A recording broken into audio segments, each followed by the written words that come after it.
এতিয়াৰে পৰা TET pass নকৰিলে নাথাকিব শিক্ষকতাৰ চাকৰি। শিক্ষকসকলৰ বাবে সুপ্ৰিম কোৰ্টৰ এক ঐতিহাসিক ৰায়। এই বিষয়ে আপোনালোকক জনাব খোজো যে দেশজুৰি লক্ষ লক্ষ শিক্ষকৰ বাবে সুপ্ৰিম কোৰ্টে আজি এক ঐতিহাসিক সিদ্ধান্ত দিছে।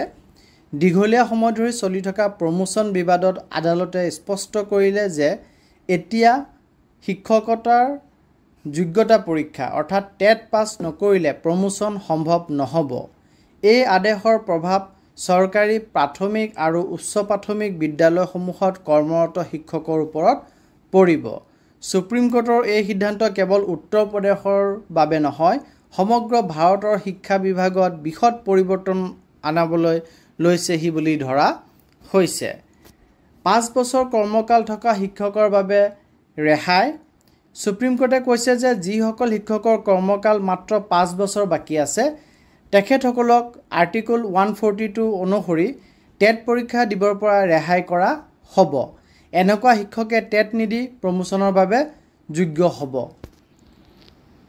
যিজনে অলৰেডি প্ৰমোচন পাইছে তেওঁলোকৰ ক্ষেত্ৰত আদালতে স্পষ্ট কৰিলে যে যিজনৰ প্ৰমোচন আগতেই হৈ গৈছে তেওঁলোকে 2 বছৰৰ ভিতৰত টেট পাছ কৰাটো বাধ্যতামূলক হ'ব।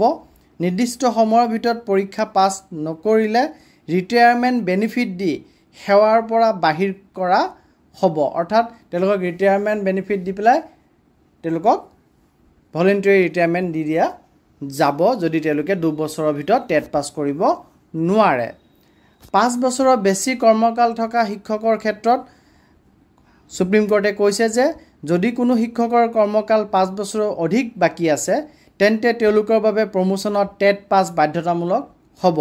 এতিয়া এনেকুৱা শিক্ষক টেট পাছ নকৰাকৈ প্ৰমোচন লাভ কৰিব নোৱাৰে। অৰ্থাৎ আপোনাৰ কাৰ্যকাল 5 বছৰতকৈ অধিক আছে যদি তেতিয়াহ'লে আপুনি টেট পাছ কৰিবই লাগিব, অন্যথা আপোনাৰ চাকৰিকালত আপুনি প্ৰমোচন পাবলৈ যোগ্য নহ'ব। মাইনৰিটি মেনেজ স্কুলৰ ক্ষেত্ৰত কি হ'ব, মানে ওপৰত যিখিনি কথা কৈছে গোটেইখিনি নন মাইনৰিটি স্কুলৰ ক্ষেত্ৰত কৈছে।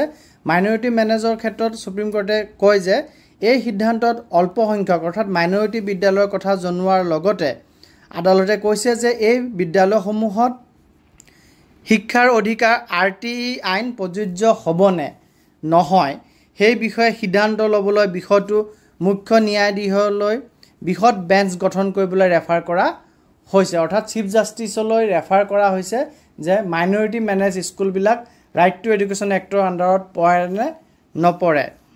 এই বিষয়টো